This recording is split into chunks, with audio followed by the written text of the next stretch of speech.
tonight, and I want you as my special guest. Nice belt.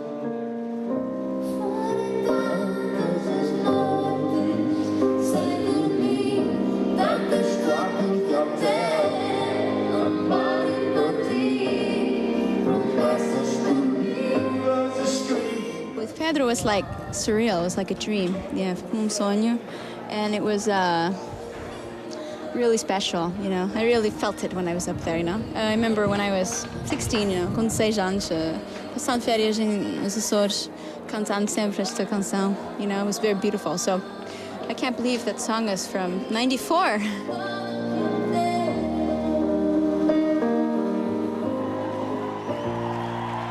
Sentado na poltrona, beijas a pele morena, fazes aqueles truques que aprendeste no cinema. Mais peço teu, já me sinto a viajar. Para, começa e faz-me acreditar. Não, dizes tu, e o teu olhar mentiu. Eu andas pelo chão do abraço que se viu. Nós tínhamos tido alguns, digamos, algumas referências um do outro em relação à escrita e à música. Ela tinha feito alguns contactos generosos, enfim, e alguns comentários bastante através de alguns mídia. Eu sabia do apreço que ela tinha pela música, portanto, aqui foi o sítio, a prova de que a música pode... As canções, sobretudo este formato de canção, é uma coisa fantástica, porque demora 3 minutos e meio, mas pode lançar pontos sobre muita coisa.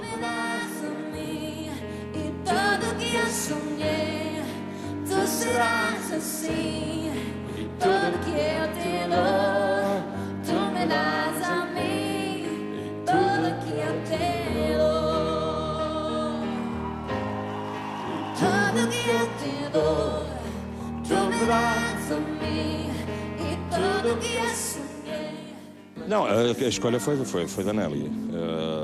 O Tudo que eu te dou, ela acabou de dizer agora, uma canção que ela ouvia.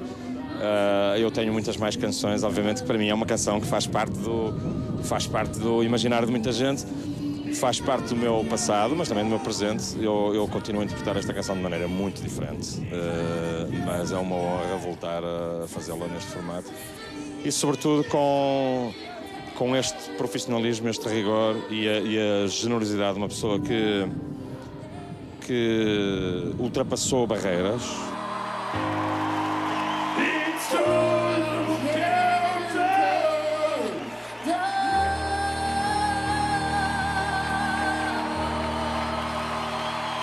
Nelly Furtado!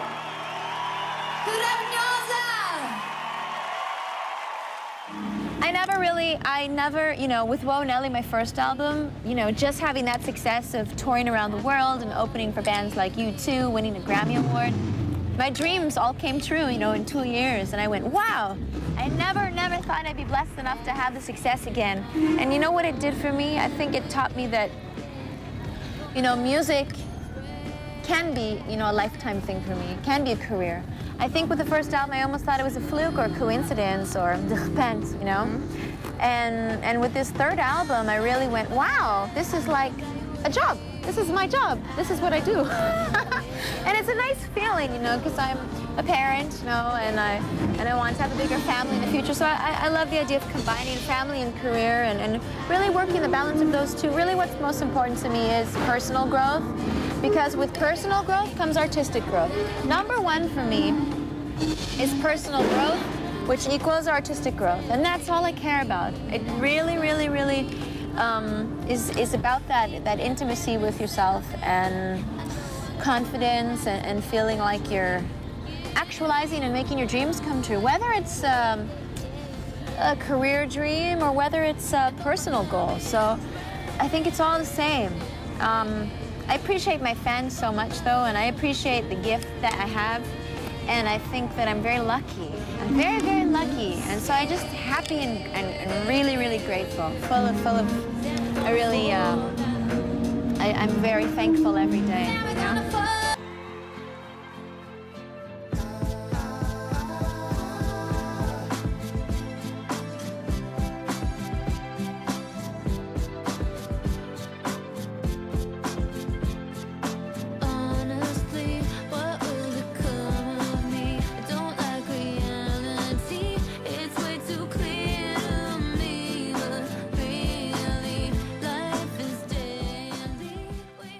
I forget sometimes, and then my fans remind me, or I see them singing in the crowd, or I see them crying, singing along to a song, and I think that's a beautiful thing, you know, that's a beautiful part of touring, because you're really sharing an energy with them, you're sharing a moment with them.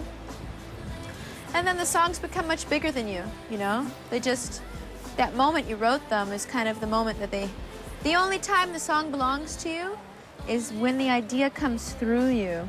And that's when the song is yours.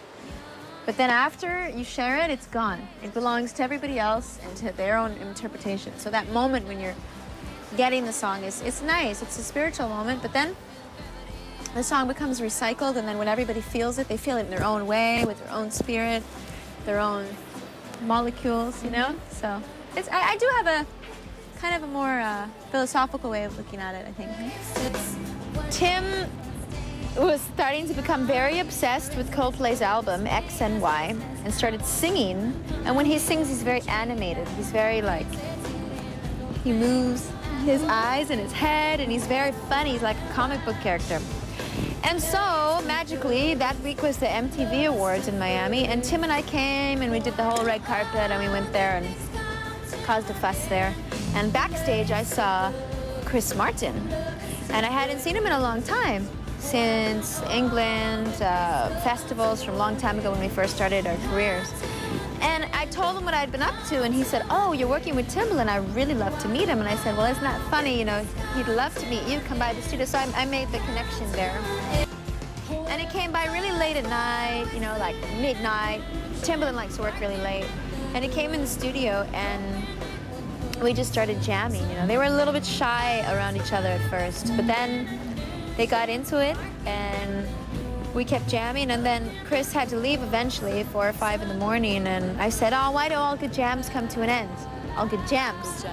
The next thing that came out of Chris's mouth was, "Why do all good things come to an end?" And I think, wow, I can't believe it. And it was tough for me because he had that beautiful hook, and then I had to come back the next day and write verses to be inspired, you know, and so I actually wrote the rest of the song while listening to some Cuban guitar players jamming in the studio. So it was a great time. You know, it was one of my best musical memories, I think. Very good to see you. You too. How are you? Good to see you again. Great. Congratulations. Thank you. Amazing. I've got something here for you, Wow. which is a double platinum album. Amazing.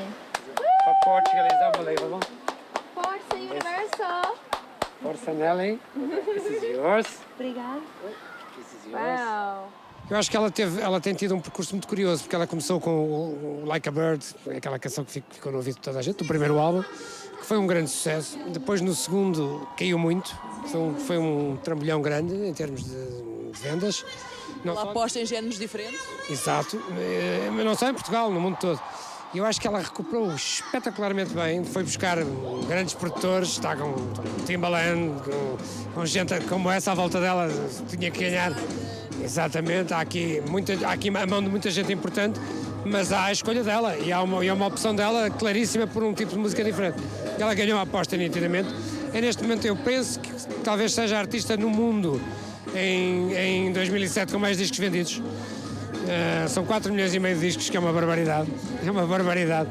E pronto, e temos aqui aqui no Algarve, como se fosse uma portuguesinha que estivesse aqui a cantar, uma das maiores estrelas da música pop, rock do mundo neste momento. Yeah, they knew all the songs. And it was good. I was worried, about the middle of the show. I changed it around a little because I wanted to sing an extra Portuguese song, and it's everyone else's favorite too, Sozinho.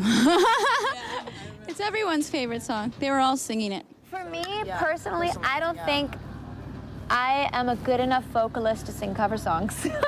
I think that my voice is average. It's the songs that people like. People like my songs. They like the combination of my voice and my songs. Without the songs, I don't think I would be anything. I really think that. Yeah, and that's why I sing originals. I never learned cover songs growing up. It's only now in my career, 10 years in, where I'm learning cover songs. I did Crazy by Gnarls Barkley this year. I included it as part of my international package, re-release. I did Sozinha last night, the Caetano Veloso standard. And in the future, I hope to do more.